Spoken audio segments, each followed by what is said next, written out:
Welcome back, everybody, to another deep dive. Today we are heading deep into the Amazon. Oh, wow.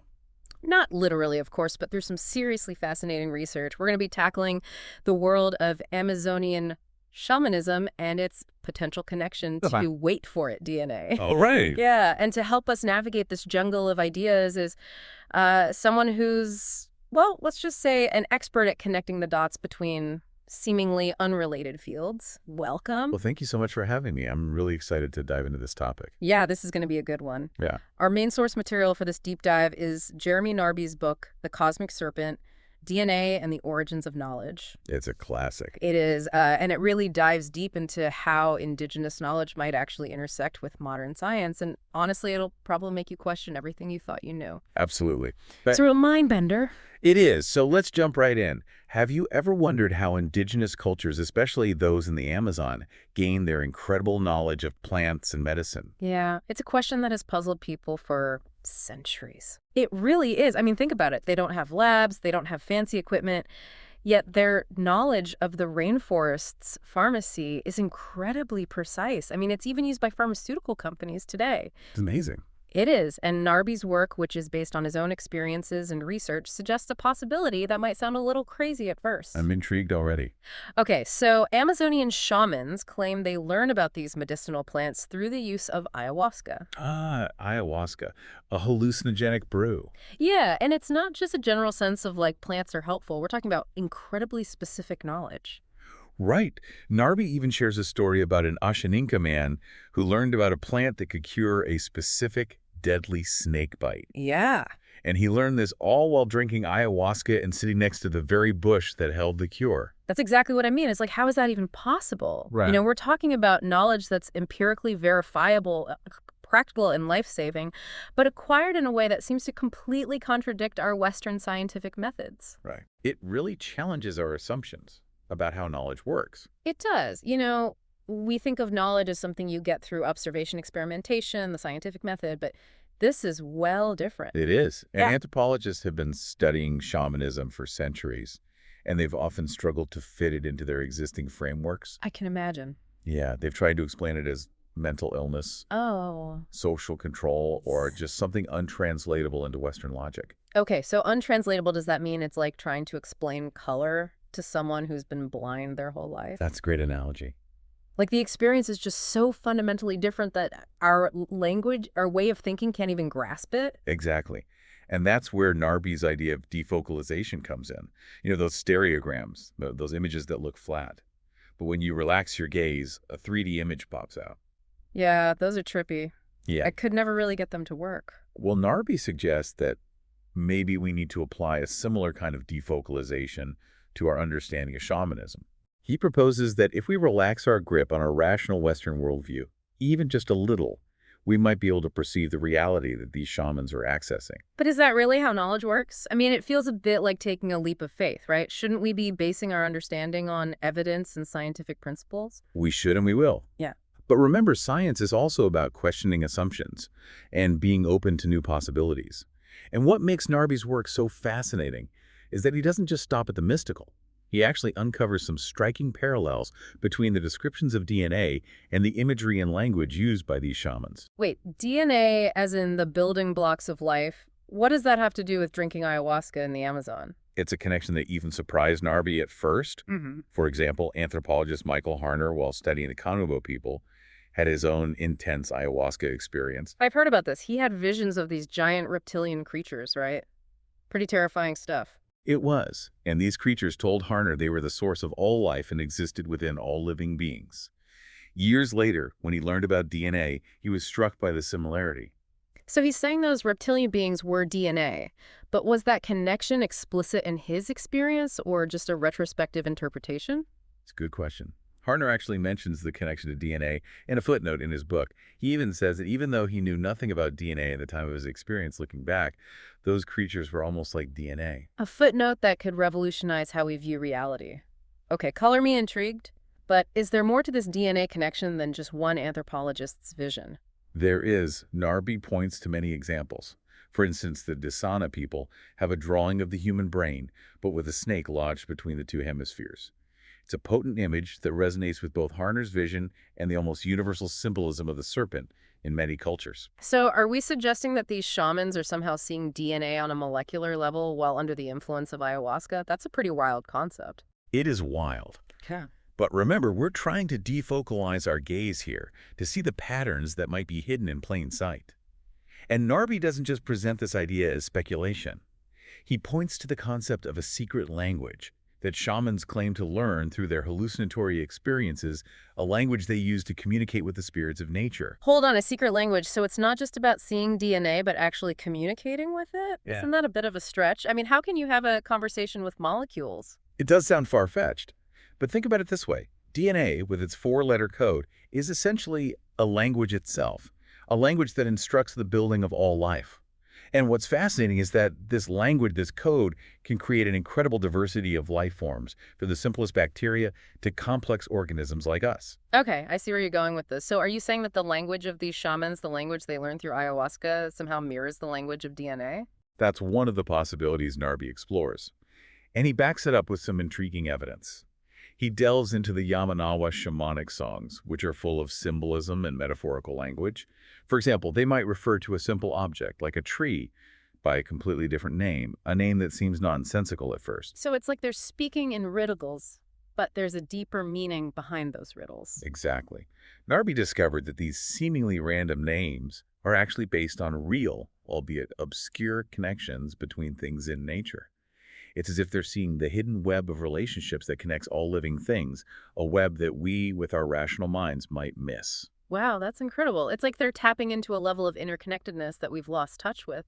But still, how could they possibly know about DNA without microscopes or any of the tools of modern science? That's the million-dollar question, right? Yeah. One possible explanation that Narby explores is that shamans might be perceiving DNA through its biophoton emissions. Biophotons. That's a new one for me. What are those exactly? Essentially, biophotons are ultra-weak light waves emitted by all living organisms, including our DNA.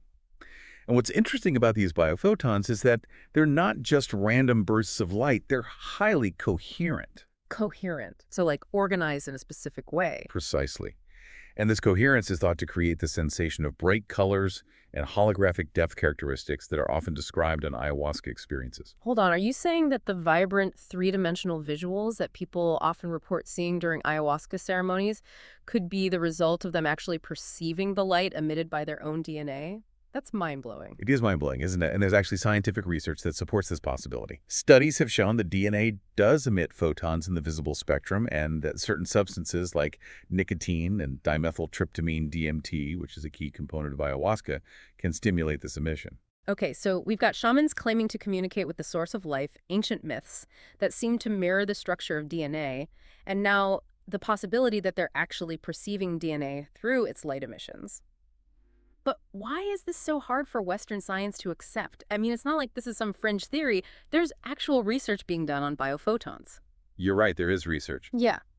But the problem is that Western science, with its emphasis on materialism and the objective observation of the physical world, struggles to incorporate the concept of consciousness, let alone the idea of conscious communication, with something like DNA.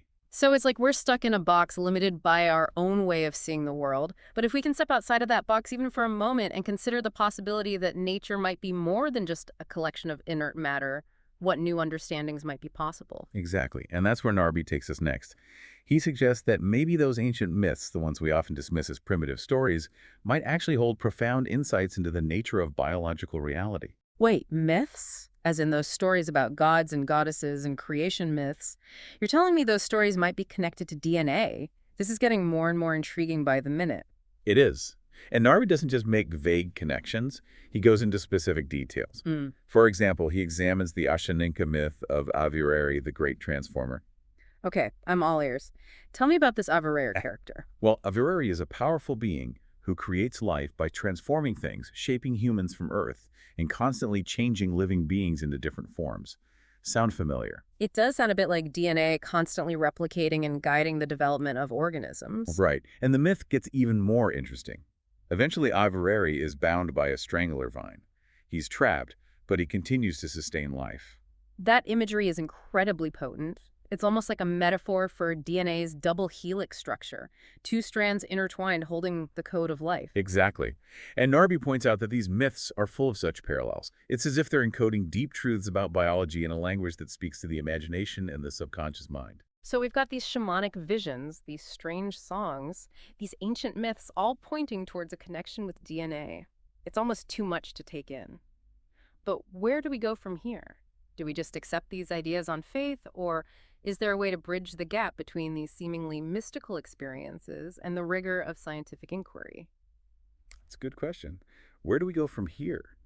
It feels like we've been walking this tightrope between scientific inquiry and something almost mystical. How do we reconcile these seemingly different worlds? Well, Narby suggests that maybe it's not about reconciling, but about recognizing that both science and shamanism are, in their own ways, attempts to understand the mysteries of the universe. Science seeks to understand through observation and experimentation and the analysis of the physical world. Shamanism, on the other hand, uses altered states of consciousness, ritual, and myth to explore realms beyond the reach of our ordinary senses. So they're like two different paths up the same mountain, each offering a unique perspective on the same reality. That's a great way to put it. And perhaps by acknowledging the validity of both perspectives, we can start to see a more complete picture of reality, a picture that includes both the material and the immaterial, the scientific and the mystical. Okay, so it's not about proving one side right or wrong, but about expanding our understanding of what's possible, of what we might be missing with our limited Western worldview. Exactly. And that's what makes Narby's work so challenging and so exciting. It pushes us to consider the possibility that our current scientific paradigm, while incredibly powerful, might not be the only way to access knowledge. We've explored some pretty mind-blowing ideas today. We started with this seemingly impossible claim that Amazonian shamans learn about the medicinal properties of plants through hallucinogenic experiences. Right.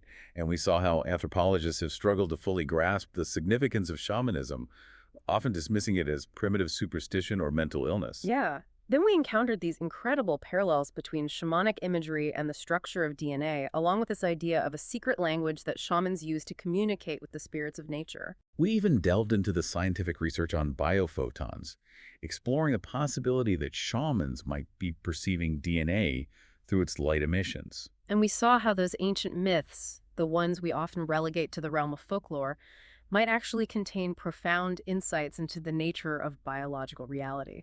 It's been a wild ride, hasn't it?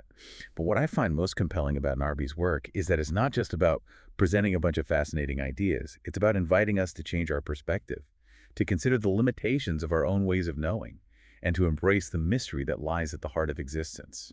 So what does this all mean for us, the non-shamans sitting here listening to this deep dive? What are we supposed to do with all this mind-blowing information? Well, it starts with curiosity, with asking questions, with being open to the possibility that there's more to the universe than meets the eye or even the microscope.